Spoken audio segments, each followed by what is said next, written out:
Vishal, congratulations on the first 3 patents which imocha has received recently in the last 1-2 months. Now, imocha is about, again, an 8-9-year-old company. The patent journey began about 6 months back with our firm, Photon Legal. Thank you for entrusting us. 4 patents out of 4 patents, 3 are already accepted by the USPTO and Indian Patent Office.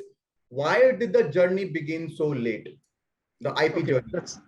That's a very good ask, Amit. Just before that, Jason, the decor that you see behind me is from a Costco in Toronto. Nothing to do with the IPBN. Awesome. Okay, so small world. Yeah, and it's a small one. So Amit, as Buck mentioned, right, the risk management and specifically towards IP, right? So probably what happens and probably what happened. I've checked few things with my technical team, few things with the founders, but what I believe is that in the initial years, for example, the startup is into prototyping, and with the particular there's a thing famous in coding, right? To-do list.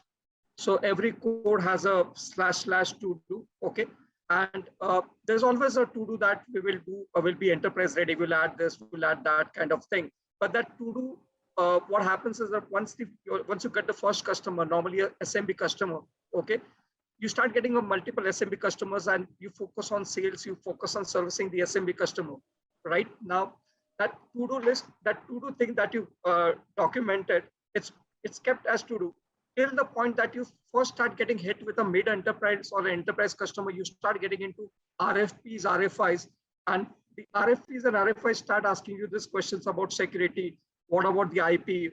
What about the scalability? I want to, let's say one of the top IT services came to us saying that we want to run 30,000 tests per hour kind of thing. Can you manage that? That is where the non-functional aspects come into picture, right? The IP comes into picture. And 2020, Amit, I'll say that 2020, we focused majorly on 2 things or 3 things. One is making a product pandemic ready.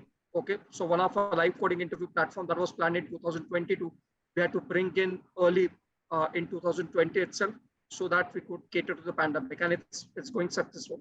The second thing we thought about is the patent, and thanks to you guys, because we were under impression. I mean, even me being in the industry for almost 18 years back then, I thought that patenting something has to be something like a space science kind of a thing, right? So thanks to you, the whole process got really easy for us, and we got a confidence that we can patent things. The third thing is we focused on in 2020 is enterprise readiness. But unless you get a shock from the RFPs, you don't get the first few RFPs rejected, or you don't spend a lot of time in the RFPs giving an answer, you don't think about getting enterprise ready. And I believe that it's not only imocha, but most of the startups have the similar journey where they start thinking about all these things, probably once they move from the SMB space to the mid-enterprise to the enterprise. Well, it's also money.